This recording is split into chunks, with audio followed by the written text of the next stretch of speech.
Assalamualaikum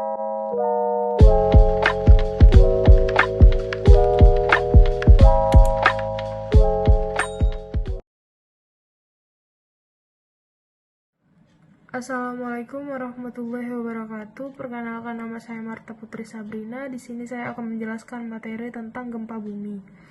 Gempa bumi adalah getaran atau guncangan yang terjadi di permukaan bumi akibat pelepasan energi dari bawah permukaan secara tiba-tiba yang menciptakan gelombang seismik.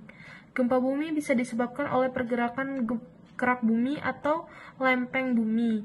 Selain itu, gempa bumi juga bisa disebabkan oleh letusan gunung api.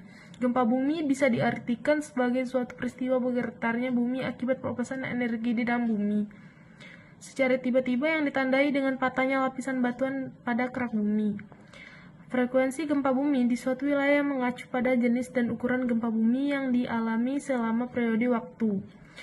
Gempa bumi diukur dengan menggunakan alat seismometer. Momen magnitudo adalah skala yang paling umum di mana gempa bumi terjadi untuk seluruh dunia. Skala Richter adalah skala yang dilaporkan oleh Observatorium Seismologi Nasional yang diukur pada skala besarnya lokal 5 magnitudo. Jenis gempa bumi dibedakan menjadi dua, yaitu berdasarkan penyebabnya.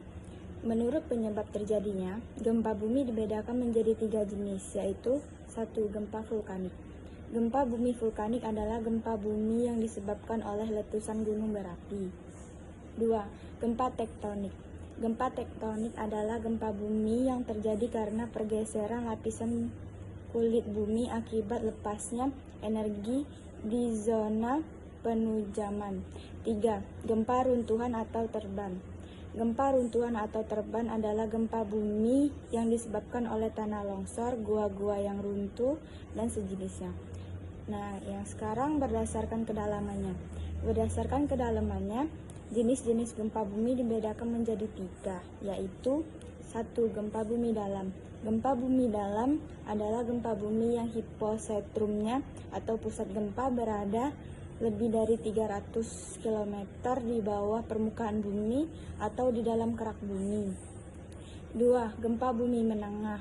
Gempa bumi menengah adalah gempa bumi yang hiposentrumnya berada di antara 60 km sampai 300 km di bawah permukaan bumi. Gempa bumi dangkal. Gempa bumi dangkal adalah gempa bumi yang hiposentrumnya berada kurang dari 60 km dari permukaan bumi. Assalamualaikum warahmatullahi wabarakatuh. Perkenalkan, nama saya Muhammad Atif, ingin membahas tentang akibat gempa bumi. Akibat yang ditimbulkan oleh gempa bumi diantaranya adalah 1. Dampak fisik. Bangunan banyak yang hancur atau roboh, tanah longsor akibat goncangan, jatuhnya korban jiwa, permukaan tanah menjadi merekat retak dalam dan jalan menjadi putus, banjir karena rusaknya tanggul, gempa dasar laut dapat menyebabkan tsunami dan sebagainya. 2. Dampak sosial. Menimbulkan kemiskinan, kelaparan, menimbulkan penyakit. Bila pada skala yang besar dapat menimbulkan tsunami yang besar, bisa melumpuhkan politik, sistem ekonomi, dan sebagainya. Assalamualaikum warahmatullahi wabarakatuh. Nama saya Zahra Adelia. Saya akan membacakan penyebab terjadinya gempa. Penyebab terjadinya gempa bumi. Kebanyakan gempa bumi disebabkan oleh pelepasan energi yang dihasilkan oleh terjadinya gempa bumi. Kebanyakan gempa bumi disebabkan oleh pelepasan energi yang dihasilkan oleh tekanan yang disebabkan oleh lempengan yang bergerak.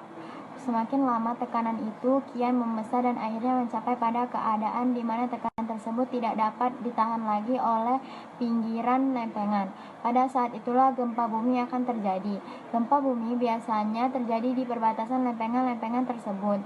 Gempa bumi yang paling parah biasanya terjadi di perbatasan lempengan kompresional dan transisional. Gempa bumi fokus dalam kemungkinan besar terjadi karena materi lapisan litosfer yang terjepit ke dalam mengalami transisi fase pada kedalaman lebih dari 600 km. Beberapa gempa bumi lain juga dapat terjadi karena pergerakan magma di dalam gunung berapi. Gempa bumi seperti itu dapat menjadi gejala akan terjadinya letusan gunung berapi. Saya Ki Agus Abdul Hakim. Saya ingin melanjutkan presentasi yang telah dibacakan tadi, yaitu cara menghadapi gempa bumi. Berikut ini adalah cara atau sikap kita saat menghadapi gempa bumi. Yang pertama, bila berada di dalam rumah, jangan panik dan jangan berlari keluar. Berlindungan di bawah meja atau tempat yang bisa tidur. Bila tidak ada, lindungilah kepala dengan bantal atau benda lainnya. Jauhi rak buku, lemari, dan kaca jendela. Yang kedua, bila berada di luar ruangan, jauhilah bangunan tinggi, dinding ataupun tebing, dan tiang listrik, papan reklame, pohon yang tinggi dan sebagainya. Dan yang ketiga, bila berada dalam ruangan umum, jangan panik dan jangan berlari keluar karena kemungkinan dipenuhi orang. Jauhi benda-benda yang mudah tergelincir seperti rak, lemari, dan jendela atau sebagainya. Yang keempat, bila sedang mengendarai kendaraan, segera hentikan di tempat yang terbuka. Jangan berhenti di atas jembatan ataupun di bawah jembatan penyeberangan. Dan yang kelima, bila sedang berada di pusat perbelanjaan, bioskop atau lantai dasar mal, jangan menyebabkan kepanikan atau korban dari kepanikan. Ikuti semua petunjuk dari pegawai atau satpam. Dan yang keenam, bila sedang berada di lift, jika Anda merasa getaran gempa bumi saat berada dalam lift, maka tekanlah semua tombol. Ketika lift berhenti, keluarlah dan lihat keamanannya, dan mengungsilah jika Anda terjebak di dalam lift. Hubungi manajer gedung dengan menggunakan intercom jika tersedia. Sudah. Assalamualaikum warahmatullahi wabarakatuh. Saya Ahmad Hafiz Al-Faqih akan melanjutkan jawaban mengenai cara menghadapi gempa bumi. 7. Bila sedang berada di dalam kereta api, berpeganganlah dengan erat pada tiang sehingga Anda tidak akan terjatuh. Seandainya kereta dihentikan secara mendadak, bersikap tenanglah mengikuti penjelasan dari petugas kereta. Salah mengerti terhadap informasi petugas kereta atau stasiun akan mengakibatkan kepanikan. 8. Bila sedang berada di gunung atau di pantai, ada kemungkinan longsor terjadi dari atas gunung. Menjauhlah langsung ke tempat yang aman. 9. Berikan pertolongan. Karena petugas kesehatan dari rumah-rumah sakit akan mengalami kesulitan datang ke tempat kejadian, maka bersiaplah memberikan pertolongan pertama kepada orang-orang berada di sekitar Anda. 10. Evakuasi. Tempat-tempat pengungsian biasanya telah diatur oleh pemerintah daerah.